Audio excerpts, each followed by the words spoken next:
عزیز ناظرین، امید ہے کہ آپ سب خیریت سے ہوں گے اور آپ کی پڑھائی بہتر چل رہی ہوگی۔ آج کے اس ویڈیو میں کوشش کروں گا کہ میر تقی میر کے ایک غزل سے چند اشعار کی تشریح کی جائے۔ اگر آپ نے اب تک اس سے قبل کے ویڈیو کو جس میں یہ بتایا گیا تھا کہ کسی بھی شعر یا نظم کا تنقیدی جائزہ کس طرح لیا جائے نہیں دیکھا ہے تو اسے آپ براہ مہربانی دیکھ لیں تاکہ آپ کے اندر میں یہ صلاحیت پیدا ہو سکے۔ بہرحال اس ویڈیو میں ہم اور آپ دیکھیں گے میر تقی میر کا ایک غزل ہے، فقیرانہ صدا کر چلے میاں خوش رہو ہم دعا کر چلے۔ یہ جو غزل ہے انشاءاللہ چند ویڈیوز میں اس غزل کے تمام اشعار کی تشریح کی جائے گی۔ آپ کو یہ سلسلہ کیسا لگتا ہے کمنٹ باکس میں ضرور اظہار کریں، اور چینل پر نئے ہیں تو چینل کو سبسکرائب ضرور کر لیں۔ تو یہ جس طالب علم کے نصاب میں شامل ہے وہ اسے ضرور دیکھیں، اور جس کے نصاب میں یہ شامل نہیں ہے وہ بھی اسے دیکھیں، کیونکہ اردو کے تمام چیزوں سے واقفیت اردو کے طالب علم کے لیے ازحد ضروری ہے۔ تو آئیے شروع کرتے ہیں آج کے تشریح کو۔ تشریح شروع کرنے سے قبل اگر آپ چینل کو اب تک سبسکرائب نہیں کیے ہیں تو براہ مہربانی سبسکرائب کر دیں، اور اگر آپ کو لگے کہ آپ کے دوست احباب بھی اس سے فیض یاب ہو سکتے ہیں تو آپ اسے بھی اس تک بھی اس ویڈیو کو پہنچا دیں تاکہ وہ بھی مستفیض ہو سکے۔ دیکھیے، شعر و شاعری جو ہے، جب تک آپ کسی شاعر کے جذبات کو، تجربات کو خود سے محسوس نہیں کریں گے تب تک آپ اس شعر کے مفہوم کو سمجھ نہیں پائیں گے۔ شاعر کے ذہنیت کو، اس کے حالات زندگی کو سمجھنا ازحد ضروری ہے۔ آپ کو پہلے شاعر سے واقفیت کرنی ہوگی، پھر جا کر کے آپ کسی بھی شعر کا جو ہے عمدہ جو وضاحت یا تشریح وہ کر پائیں گے۔ تو ہم سب جانتے ہیں کہ میر تقی میر جو ہے ایک ایسے شاعر یا ایک ایسے انسان گزرے ہیں جو کہ ہمیشہ پریشان رہتے تھے، مختلف طریقوں سے وہ پریشانی کو دیکھے ہیں، اور یوں کہیے کہ پریشانیوں کا وہ کوئی بھی ایسا پہلو نہیں ہے، غم کا یا درد کا کوئی پہلو نہیں ہے جو میر تقی میر نے نہیں دیکھا۔ اس لیے میر تقی میر کو امام غم کہا جاتا ہے۔ بہرحال تو اس شعر میں بھی اسی مفہوم کو پیش کیا گیا ہے کہ میر تقی میر جو ہے وہ فقیر بن کر کے، وہ حاجت مند بن کر کے اس دنیا میں آئے، اور ان کی حاجتوں کو دنیا میں پورا نہیں کیا گیا، اور وہ جب اس دنیا سے جا رہے ہیں تو دنیا بنانے والے سے کوئی شکایت نہیں بلکہ دعا کر کے جا رہے ہیں اس کے لیے۔ یہ ایک سرسری مفہوم ہے ذہن میں۔ اب جو ہے ہم لوگ اس کو وضاحت سے پڑھیں گے کہ اس میں جو ہے میر تقی میر کیا کہنا چاہتے ہیں۔ امید ہے کہ آپ کو پسند آئے گا۔ کہ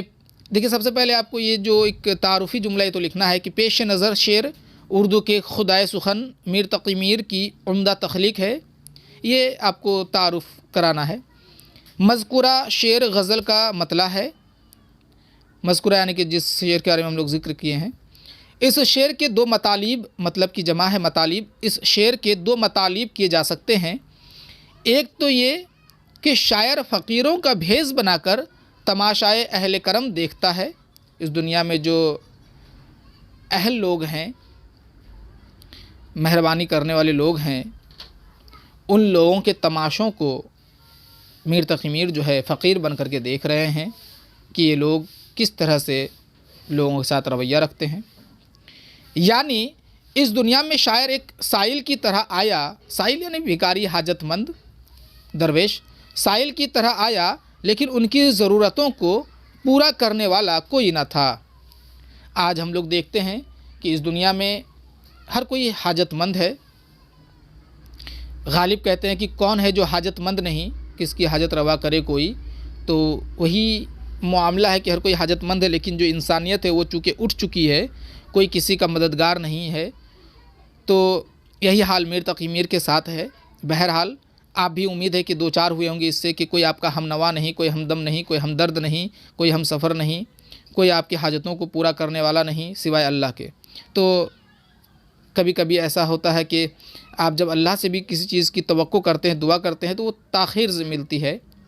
تو یہی میر کے ساتھ بھی ہوا۔ دیکھیے، پورا کرنے والا نہ تھا، نہ کسی نے ہمدردی دکھائی، نہ کسی نے تعزیت۔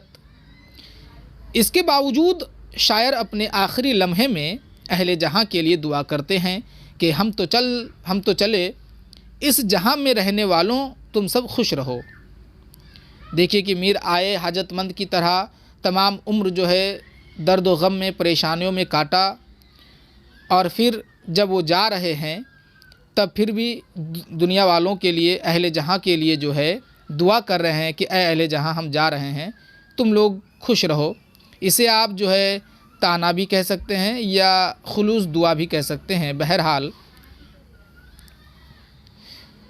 اور دوسرا مطلب، ایک مطلب تو یہ تھا کہ وہ فقیر بن کر کے پیدا ہوئے اور کسی نے اس کی حاجت کو پورا نہیں کیا اور وہ جا رہے تو دنیا والوں کے لیے دعا کر رہے ہیں، یہ ایک مطلب ہوا۔ دوسرا مطلب دیکھیے، اور دوسرا مطلب یہ ہے کہ شاعر فقیروں کی طرح اس کی گلی میں آیا، معشوق کے در پہ صدا لگایا، لیکن کوئی جواب نہ ملا۔ دیکھیے یہاں پہ اس کی سے مراد یا معشوق ہے، اور یہ معشوق جو ہے آگے آپ جب پڑھیں گے تو پتہ چل جائے گا ویسے کہ معشوق یہاں پہ دنیاوی یعنی مجازی بھی ہے اور حقیقی بھی ہے۔ بہرحال دیکھیے کہ معشوق کے در پہ صدا یعنی آواز لگایا، لیکن کوئی جواب نہ ملا۔ اس نے معشوق کے اس عمل پر شکایت نہ کی، بلکہ اس کی دولت اور اقبال کی دعا مانگی اور پھر وہاں سے رخصت ہو گئے۔ یہ عمل جو ہے، ہماری روایت ہے کہ معشوق کے در پہ جانا، صدا لگانا، اس کی گلی میں جانا اور پاگلوں جیسا رویہ کرنا، لیکن معشوق کی جانب سے کوئی جواب نہ ملنا، کوئی بھی رد و عمل کا نہ ملنا، یہ جو ہے یہ ہماری روایات میں سے ہے، معشوق پر طنز ہے۔ بہرحال تو میر بھی اپنے معشوق کے گلی میں جاتے ہیں اور ان کی معشوقہ جو ہے بے وفا ہے، ظالم ہے، جفاکار ہے، وہ کوئی جواب نہیں دیتی، دروازہ تک نہیں کھولتی ہے۔ تو وہ اس ظالمانہ رویے پر بھی میر اس سے خفا نہیں ہوتے ہیں، بلکہ دعا دے کر کے چلے جاتے ہیں کہ تمہاری دولت اور اقبال جو ہے وہ بلند رہے۔ دیکھیے یہ جو دوسرا مطلب ہے کہ وہ اپنے معشوق کے دروازے پر گئے، معشوق کو آواز دیا، لیکن اس کی معشوقہ نے دروازہ نہیں کھولا، وہ کافی دیر پریشان رہے۔ اس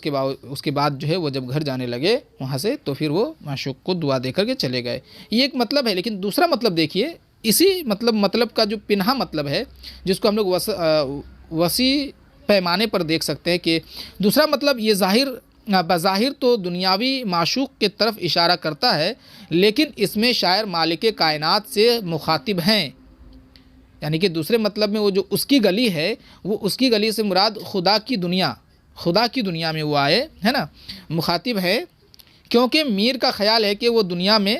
ایک سائل کی طرح، بھکاری کی طرح، حاجت مند کی طرح آیا،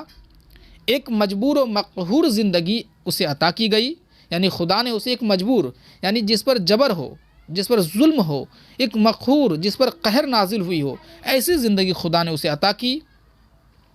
آہو زاری اور گریہ نیم شبی اس کا مقدر ٹھہرایا، یعنی اللہ نے اسے ایسی زندگی دی جس میں وہ پریشانیوں کے سبب جو ہے ہمیشہ آہو زاری کرتے تھے، رات بھر اٹھ کے، آدھی رات کو اٹھ کر کے جو ہے گریہ نیم شبی جو ہے کرتے تھے، ان کا مقدر تھا، یہ خدا کی طرف سے تھا، یہ کہنا چاہتے ہیں۔ لہٰذا مستقل تسلیم و رضا کی زندگی بسر کرتے ہوئے وہ احتجاج کے قابل نہیں رہا، یعنی کہ وہ عمر بھر جو ہے اسی حالت میں رہا اور ہمیشہ جو ہے تسلیم کیا، خدا کے مصلحتوں کو مانا، اور جو ہے زندگی چونکہ اسی عاجزی میں، انکساری میں گزارا، اس لیے ان کے اندر احتجاج کرنے کا، پروٹیسٹ کرنے کی جو قوت ہے وہ بھی باقی نہیں رہی۔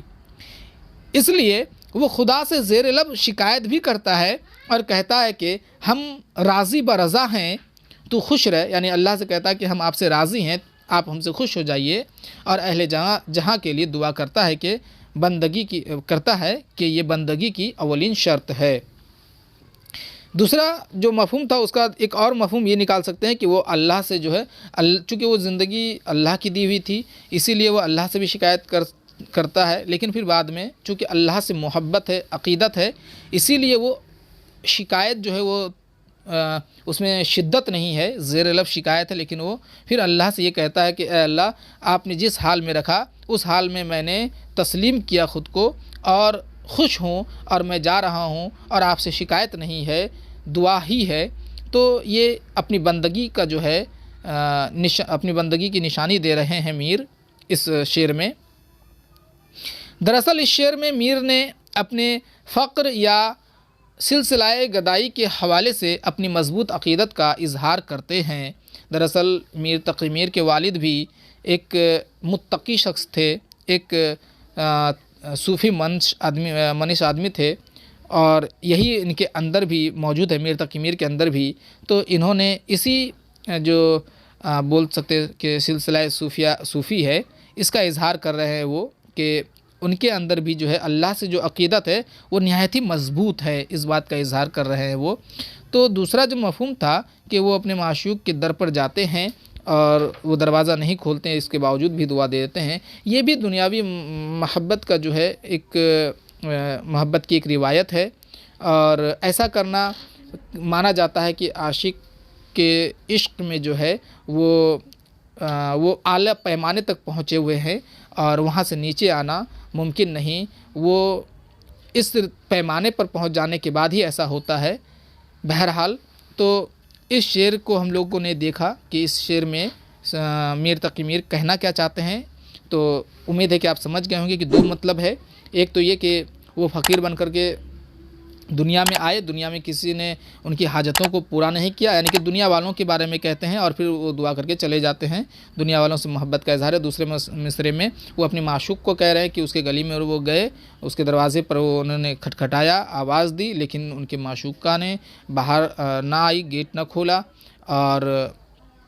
وہ وہاں سے دعا دے کر کے چلے گئے۔ یا اسی مفہوم کو دوسرے اعتبار سے یوں سمجھ سکتے ہیں کہ اس دنیا میں اللہ نے انہیں حاجت مندوں کی طرح پیدا کیا، ہمیشہ جو ہے آہ و زاری کرتے رہے، اللہ نے ان کو ایک مجبور و مقہور زندگی عطا کی، لیکن اس کے باوجود بھی وہ اللہ سے خفا نہیں ہے، شکایت نہیں کرتے ہیں، اور اللہ کو مطلب وہ دعا کے ساتھ ہی اس دنیا سے رخصت ہوتے ہیں۔ تو یہ تھی اس شعر کی تشریح۔